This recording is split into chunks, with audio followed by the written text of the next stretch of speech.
orang ateis itu bertanya seperti ini, Ustaz. Eh, di mana adilnya Tuhan? Di mana adilnya Tuhan Islam gitu ya? Kalau orang baik, misalkan dia baik banget gitu, dia berbagi sama orang miskin, berbagi dengan orang yatim, tapi tidak masuk surga hanya karena illalladzina amanu tadi tidak beriman, tidak percaya Allah gitu, Ustaz. Mohon pencerahannya, Ustaz. Justru disitulah letak keadilan Allah Subhanahu wa Ta'ala.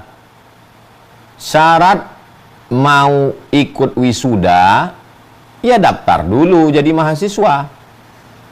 Walaupun hafal diktat dari sampul sampai footnote bibliografi, kalau tidak daftar sebagai mahasiswa, ia tidak bisa ikut wisuda. Kenapa? Karena dia tidak menggunakan akalnya untuk mendaftar. Allah kan kasih akal nih. Ini saya kamu kasih akal. Gunakan akalmu. Punya mata, gunakan untuk melihat. Punya telinga, gunakan untuk mendengar. Hei ateis, kau kan dikasih akal. Iya, gunakan akalmu untuk mencari Tuhan. Rata-rata ateis-ateis itu yang punya akal, itu dia pakai akalnya, ujung-ujungnya bersyahadat. Asyhadu an la ilaha illallah, asyhadu anna Muhammadar Rasulullah. Lalu kalau masih ada ateis yang belum bersyahadat, itu akalnya belum dipakai, masih off. Tolong yang ateis-ateis, kalian pakai akal kalian, baru nanti kalian akan berkata, oh, disitulah letak keadilan Tuhan. Kenapa? Karena ketika orang baik itu memberikan hartanya 20% dari keuntungan perusahaannya untuk kenapa dia masuk neraka? Mana keadilan Tuhan? Karena dia tidak tahu siapa yang menghidupkan dia, siapa yang mematikan dia, siapa yang membuat dia jadi kaya itu, siapa yang menggerakkan dia, siapa yang membuat jantung dia berdetak.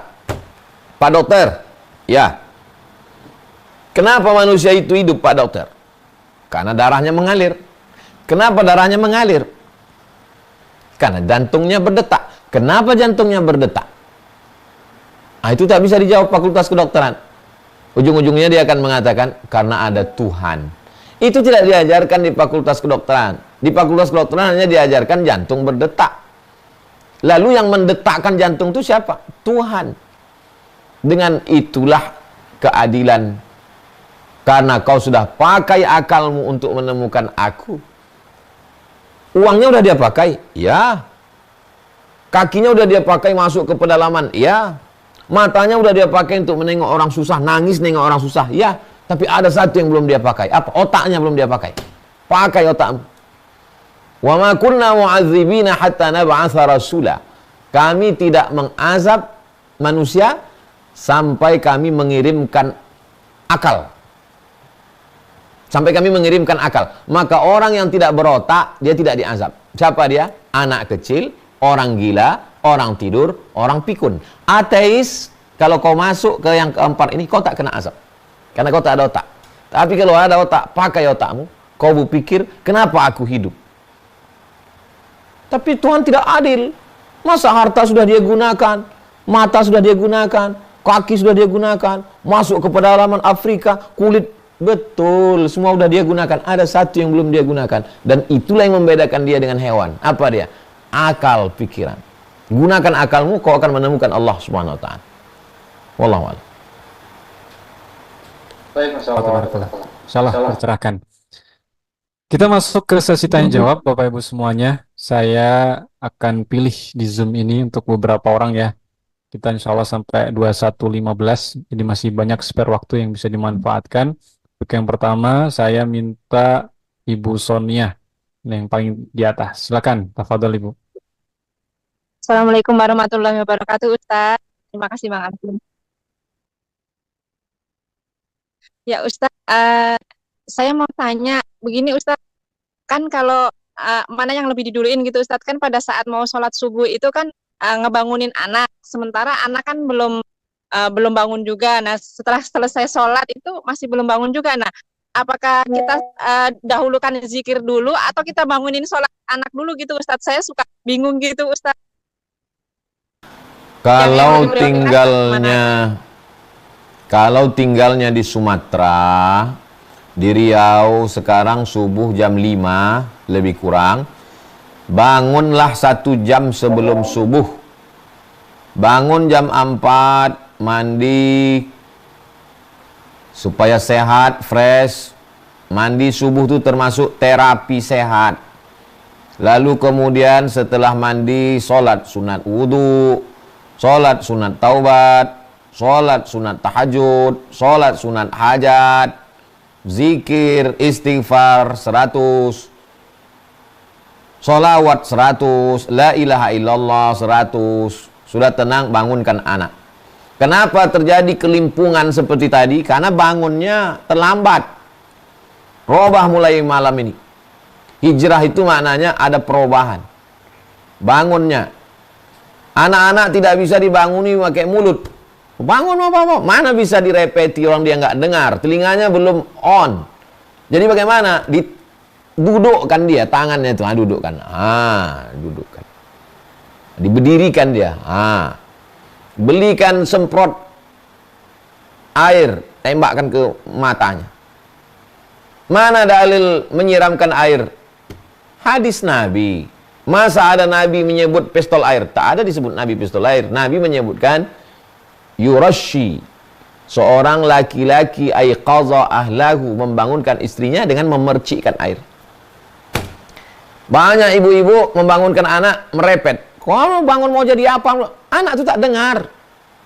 Bagaimana merepet anak tak mendengar? Orang telinganya belum bangun. Orang kalau terbangun direpet itu pun belum sempurna dia nangkap. Akalnya masih terbang ngawang-ngawang lagi.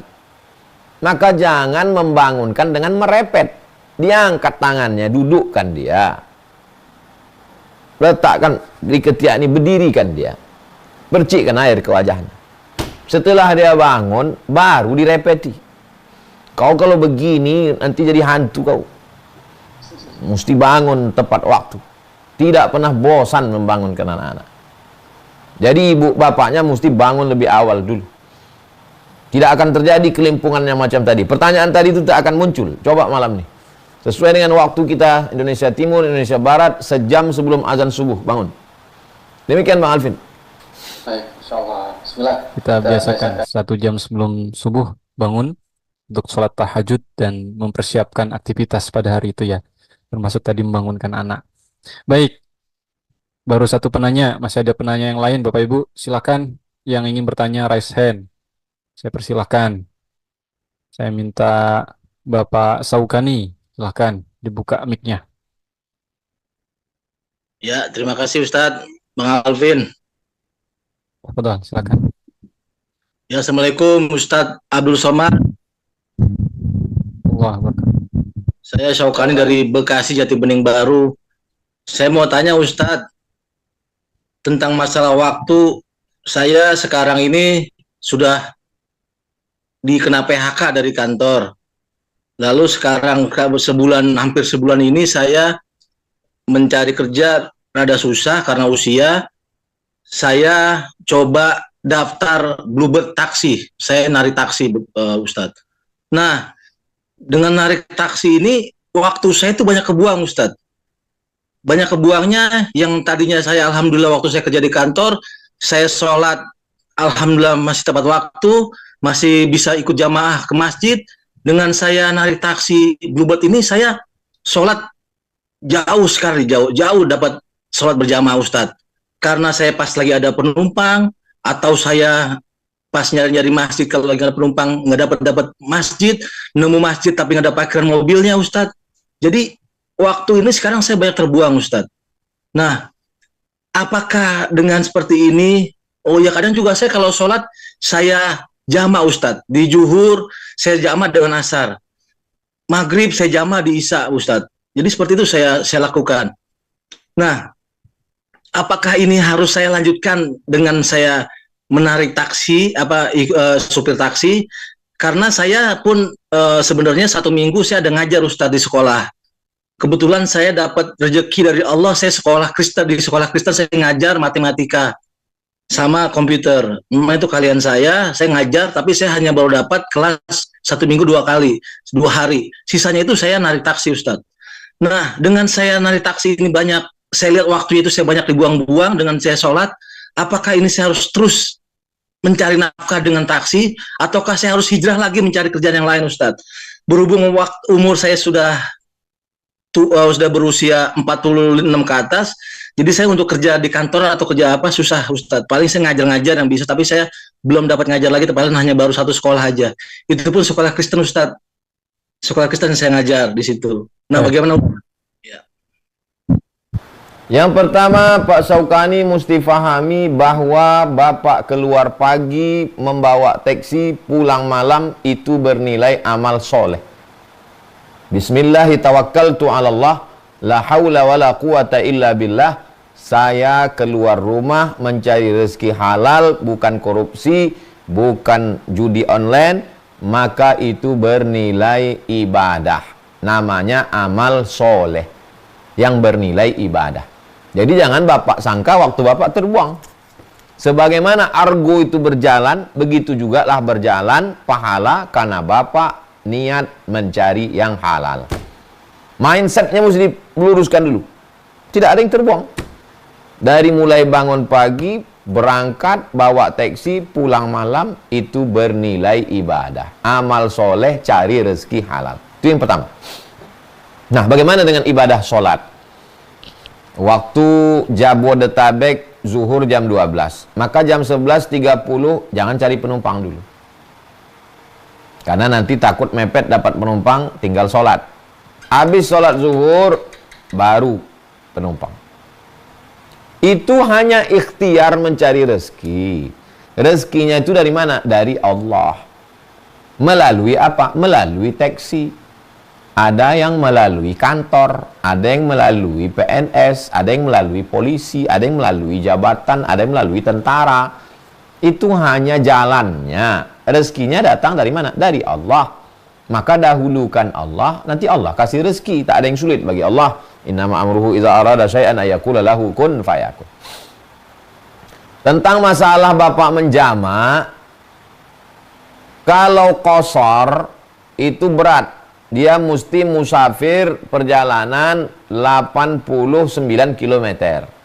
Bukan dalam satu kota mutar-mutar, tapi dari kota A ke B 89 km. Itu baru qashar, jamak qashar. Adapun jamak saja tanpa qashar, zuhurnya tetap 4, asarnya tetap 4. Itu hadisnya dari Abdullah bin Abbas radhiyallahu anhuma. Kalau darurat amat sangat sulit, jelimet, susah, payah, jangan memudah-mudahkan. Dikit-dikit jamak, dikit-dikit jamak. Jangan. Jadi selagi masih bisa sholat, sholat. Nanti sesuai dengan kemampuan Bapak. La yukallifullahu nafsan illa wus'aha. Tidak boleh berpangku tangan menunggu rezeki turun dari langit. Sebulan, 2 bulan ini tetap kerjakan cari makan halal ini. Kalau nanti ke depan ada peluang yang lebih baik, bisa mengajar, gajinya cukup, sholat berjamaah tidak tinggal, atau ada buka usaha yang tidak banyak menyita waktu di jalan, maka pilihlah yang mudaratnya lebih ringan daripada mudaratnya lebih berat.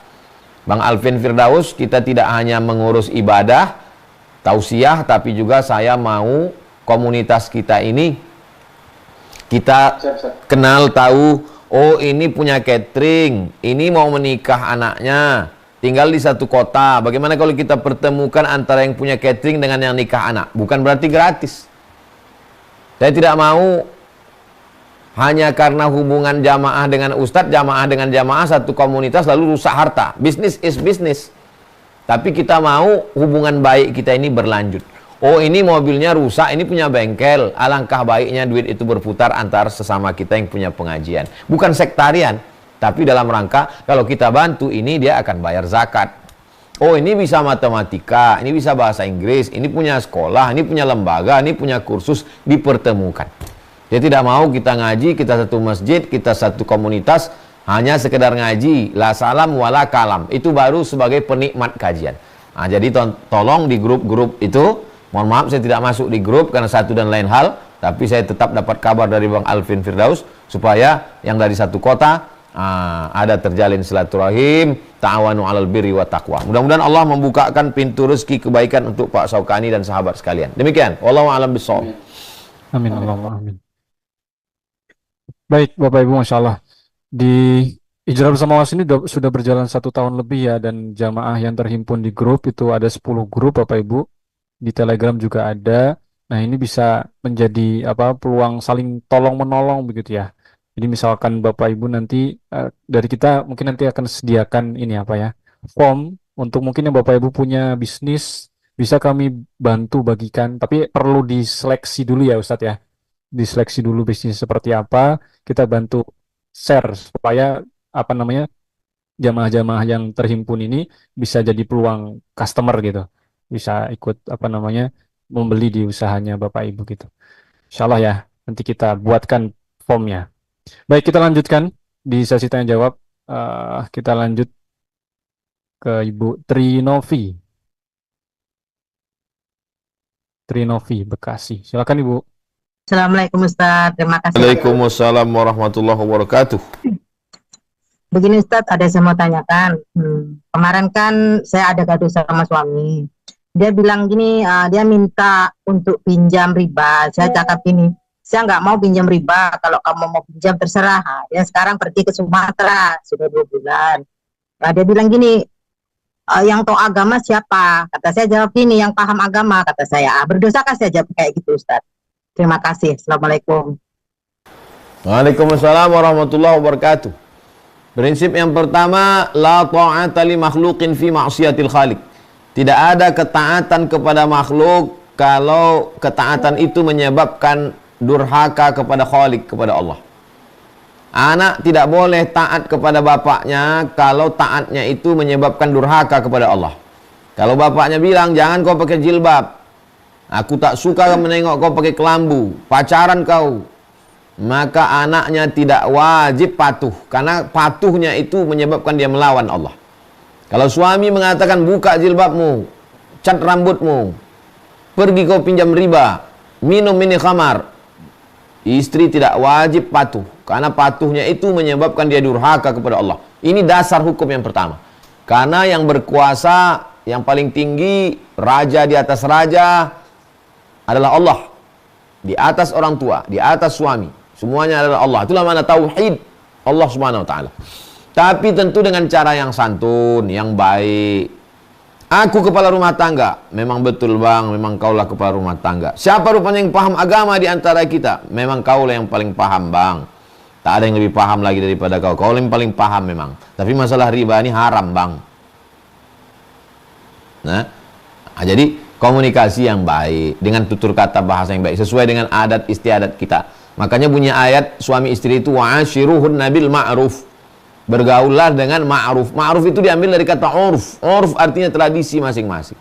Orang Makassar lain lembutnya, orang Batak lain lembutnya, orang Sunda lain lembutnya. Sesuai dengan tutur kata lembut yang baik, sampaikan dengan dia baik-baik. Riba ini haram bang. Kalau riba ini kita makan riba, darah daging kita santapan api neraka.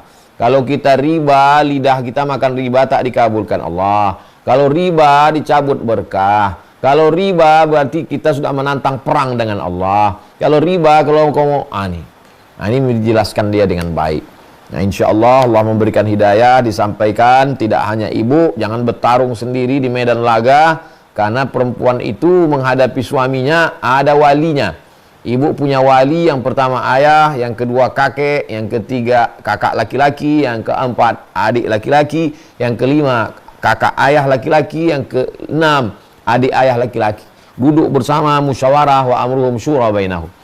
Orang yang salah tidak ditinggalkan, tapi dia ditunjukkan kesalahannya. Mudah-mudahan Allah berikan hidayah. Demikian, wallahu a'lam bishawab. Terima kasih Ustaz. Barakallah.